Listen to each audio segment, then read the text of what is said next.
we're going to be talking about hognoses. Now, you might have pictured in your mind's eye this little beauty. He is a Western or a plains hognose, depending on which side of the pond you fall in. Or you might be thinking about this one, a tricolour hognose. But we're actually going to look at a different kind of beast. What if I told you there was a hognose that can actually get to 6 foot? Let's have a look at them.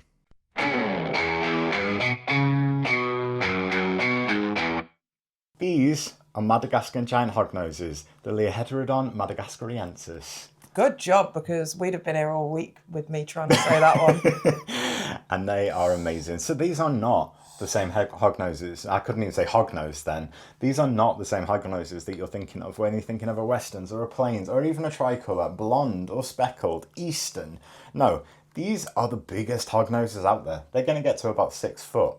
And surprisingly, there is no difference between the male and the females. They will get to the same size. They will look the same, of approximately about 6 foot. Now, there is an age difference between Tubbs and Edwards.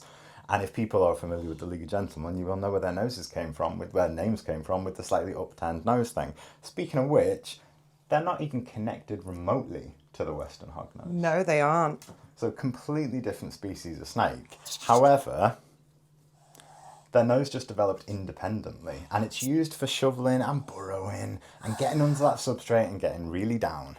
Speaking of which, if you're going to keep these guys, you need a really, really deep substrate so that they can have a proper good burrow. As we've just discovered when we were getting them out, and I opened the tank and yesterday's food was still in there, and I got that familiar smell that a lot of you are probably familiar with. Where It's my first time spelling it, actually. was it? Have you never had that before? No. Yeah, it was pleasant. Now, they made me think they had eaten it, to be completely honest with you. And then this morning, because of the deep substrate, I opened the tank door. Something smelled a little bit off. Yeah, that was not pleasant. But there you go. Little quirk of these guys. Now, these are a dream for me to find these snakes and to be able to keep them. And I am so excited. So we've just filmed another video on beginner reptiles where I couldn't help but mention them, that you need to find the snake for you that is your dream come true. And for me, it's Edward and Tubbs. This is like winning the lottery for you, I think. Yeah, this is absolutely sensational to find these little babies. This is one of the rarest pet snakes in the UK. This is one of the most difficult to get without falling foul of scams and people who want payment in Bitcoin, etc. And they're just, for me, it's everything I've wanted. So when people ask me now, say if we're doing a live, what's the one pet snake you want? I've got 2 of them. Yeah. So this is everything I've wanted. But let's talk about them, because they are so different in the way you care for them. So if you're looking at a male hognose, and I think you're kind of our expert, and that's why we're going to do a video all about hognoses very soon when we come to yours. But they require, for a male, a fairly small tank. Yeah, you can get away with, 3x2? Yeah, and sort of Exoterra medium kind of thing, Div Exotic or something, medium. For a female, you're going to need something a little bit bigger because the females in the Western or Plains are much bigger, which is another bit of evidence that they're not at all related. Now, these are very different, not just in the care requirements. So a lot of people talk about a Madagascan giant hognose in, say, a 4x2x2. No. So these are in a 7 at the moment. They're still quite small, and they are cohabiting. Yeah. So unlike, again, a Western Or a tricolour. Which should never be kept together, these guys actually tend to eat a lot better, obviously yesterday being the exception, but these guys tend to eat a lot better when they are kept together. So speaking to some very trusted breeders and friends who've had these guys in the past, it is something that I am actively monitoring and working on. But yeah, they are just everything I've wanted. But one thing you'll notice is, I think they're a bad example. I was going to mention how they're much more huffy and intense. I mean, you might have caught a few of Tubbs's huffs on my microphone at the start of this, because before she got comfy, she was. I hope we did. She was a little bit huffy. I'm trying to prove a point. And I think the really fascinating thing actually is you can feel the huff on your hands. Like, there's a strong breath on your hands when they huff. They are. There we go. They're not like any other hognose I've encountered. Do you know, it's interesting because Salmon belly. beautiful, but in the previous video about beginner snakes, we were talking about beginner, intermediate, expert levels. I think that comes down to your intimidation factor a little bit. These guys I find quite intimidating. They're all bluff though. Very similar to their not at all relatives. They are all headbutty and bluff. But the size, I mean, if a Jez comes at you, a teeny tiny, foot long hognose, who is the thickness of a piece of shoelace, comes bluffing at you, you chuckle. It's quite funny. It's quite cute. When Tubbs comes huffing and puffing at you, it's a bit, okay, my heart has stopped for a second. Yeah, that is a fair comment. But then you scoop her up and she just relaxes. Now, obviously, these guys are not fully grown yet. We are talking about 3 and about 2. So they are nowhere near fully grown, but they are impressive nonetheless. So I'm trying to get out a little bit without upsetting him too much. But for such a young snake, you can really never work with animals. For such a young snake, you can see the impressive length. Sorry, mate. You can see it. Now I've ticked him off. You can see the impressive size. Already dwarfing a adult female Western. But why are they so hard to get? And that's what we're going to also talk about. So Madagascar, to an extent, not as dramatic as it sounds, but is pretty much closed. Now, there is a huge illegal trade that goes on with hundreds of thousands of animals being seized, especially turtles as well. Yeah. That critically endangered ones. Yeah, and being taken out of there. And they still do get out. But essentially what is out there now is kind of all that's out there. So there are a lot of animals, and then you've got, say, Madagascan ground boas, where Brannan's boas and colubrids keeps one of them. And they require like your CITES paperwork and certificates, very similar to the Dumeral's boa. So now I have to admit, it's been a while since I've fallen so hard for a snake. Yeah, I couldn't believe this. Morgan's all about the false water cobra. It's been first, second, third spot and falsies for me since I got Big Sue's. But when I met Tubbs last week when we did filming, I stumbled hard and hit my heart on the way down. They're beautiful, beautiful snakes, and I think I can see why they've been on your dream list for so long, and I'm just hoping they're not on my dream list for quite as long. I hope not. Wink, wink, hint, hint. So let's get back to the actual species themselves. What do you need for them? If you're lucky enough to find one, please, if you don't want it, point it in my direction. That would be very helpful for my future plans. But if you are lucky enough to find one, or you're in a country where they are not as rare, which in the US I think they are a bit more commonly available, then you're essentially looking at a much, much larger tank.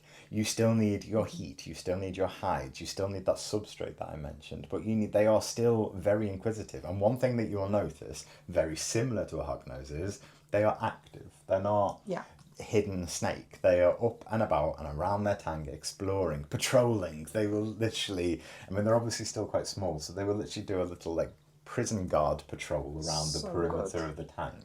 Then they will decide, and they are not very good climbers, so I have a lot of clutter, and luckily the landing is quite soft with the amount of substrate and clutter. But you will see them attempt to slither over a branch and then get bored halfway through and decide they want to do something entirely different. So just let go. But they are quite good at clinging on, as you can see right now. Yeah. So yeah, the size difference is primarily down to age rather than their sex. But either way, they're sensational, and I am so happy to have them. So proud of having them here, and it's just absolutely fantastic. So I cannot stop singing this species of snake's praises, and cannot get over how lucky I actually am. And now she's awake too. So Yeah. sorry to disturb your little slumber. Oh, she was so comfy as well. Yeah, but she needs to be a bit active. They're awake during the day. Yeah. Then you've So also do got, your research. Then you've also got like Madagascan tree boas, who we're going to meet in a video that we're going to film in the next few That's weeks. exciting. So we don't currently keep a Madagascan tree boa. I will be getting one because they are probably replace the mangrove that was on my list for a sort of feature arboreal tank upstairs. And then I saw Brannan's boas and colubrids and fell in love with Groot. So yeah, for me, That's going to be my sort of flagship upstairs. That's going to be gorgeous. It's going to be the Madagascar room. It is, and also don't forget we also have the Madagascan cat-eyed snake. Yes, we do, little Leona. So yeah, we've got. Considering it's a tricky country to get animals from, You've not done too badly. We've not done too badly. But that wasn't an overnight. No. Like, I fancy a Madagascan hognose. Bang, there's one coming. I think 4 years kind of says it all. Yeah, but I think as well, if you're willing to wait 4 years for a snake, you're going to put all of the time and effort into making sure that that snake lives its very best life. I'm sorry, are you saying that I'm going to spoil these snakes? Oh, I know you're going to spoil these snakes. The world's largest piece of slate that accidentally ended up in my car somehow, but we won't talk about that. It was a nice day trip to Wales. These snakes are sensational and they make fantastic pets as well. I think you're just going to have to be very, very lucky to be able to get them in a lot of places around the world. So one other thing though, and we've talked about them huffing, you know how when you're hognose, so say Jez, will do a little sort of cobra-ish pose. Yeah. They sort of try and pop out, but it's not very good. He tries his best. He looks more like a viper that's been squished on the side of the road, bless him. Their ones are so much more impressive. And I think it obviously, let's be serious, it's down to the size. Yes, yeah. But it reminds me, do you know what, not to bring everything back to falsies, but they remind me a lot more of a falsie hood. When I saw Edward Hood up last week, I was impressed. I think they remind me much more with the patterning and the sort of black and sort of white, off-white colouring. I think they remind me of a sort of eastern rat snake kind of thing. But when they hood, I'd say it's even more noticeable than a falsies actually. It's because there's that red underneath and it spreads and you're like, whoa, okay. But backing off now. With a falsie, especially our falsies, they're so relaxed and so we never see it. We never see it. And 99%, I mean, I've never seen my hognose play dead because they are not stressed. I'm not doing this for content or likes on Insta where I'm like, oh, look at my hognose playing dead and what the hell have you done to it to make it do that? These guys are just a much more dramatic snake. I have to admit though, I think going off between my first meeting with them a week ago and how they are now, you're not going to see many hood displays much longer. I don't think. I've seen 2 or 3 and that's it. They are still quite vocal, but they are certainly not. Well, I mean, look at the state of this. Yeah. He's already just kind of settled and is absolutely incredible. Yeah. So I don't think it's going to take these guys long to adapt at all. One other thing that you will definitely need to go back before we went off on another tangent, and like with any snake that you're going to keep, or lizard, or most exotic animals, a thermostat. It is incredibly important to make sure that the temperatures are kept at the correct temperature. So a thermometer will will only measure the temperature. It doesn't do anything to control it. It doesn't stop it. It doesn't know it's getting too hot and stop or dim. Yeah. And that's why a thermostat is so important. So to randomly bring that back up, because I forgot to mention it with the equipment, but it's such an important thing. They will generally thermoregulate themselves, so they have a warm end and a cooler end as well, but they've also got enough substrate that they can still burrow, so that if they need a bit of humidity. So when it goes bioactive, there will still be the drainage layer, there will be the layer of soil with the isopods, the springtails, possibly some earthworm type things that they are going to be able to have in there and then burrow if they do need some humidity. I think an important thing is that they still do need a humid hide or something similar if they're coming into shed. And you look at them going to have any difficulties. So far I've not seen any signs yet, so they've only been with me for a couple of weeks now. But when they do, I will experiment. So if you look at Boots, our file snake, he took a while. So he had quite severe kinks in his tail and further along in his body as well, that were going to cause him, the breeder was initially worried they were going to cause problems with eating, with pooing. They haven't, but he did have massive problems with shedding, to the point I was kind of having to manually shed him. When he started to do it, I'd have to put him in a little tub of sort of tepid water and be able to just help him over with the tail. So it's been quite easy to solve. So I've got 2 water bowls, one at each end. I've got 2 humid hides and it's a bioactive setup, so it's quite easy to monitor that. With any new snake, sometimes the first shed will be a bit of a disaster. You can stick to every care guide there is. You can listen to the experts. and still sometimes it's not going to be perfect. So I'll see how they go on the first one. I'll offer them a humid height. They And may adjust or may if you not need use to. it, and then adjust Yeah. appropriately.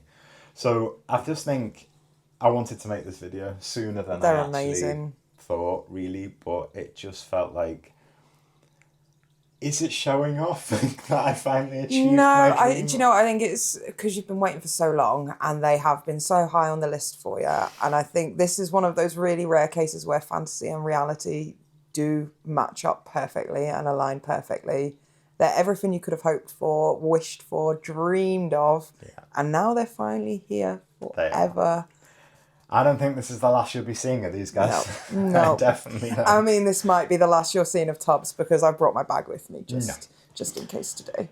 But if you want to see more of them, please do like and subscribe. Please leave comments below. And yeah, we would love to hear from you and engage back with you. So that would be fantastic. Thank you very much. Thank you. Bye. I'll see you soon. Hello. If you want to see more of these snakes and the rest of the snakes in the reptile room, give us a like, give us a subscribe, and I'll see you soon.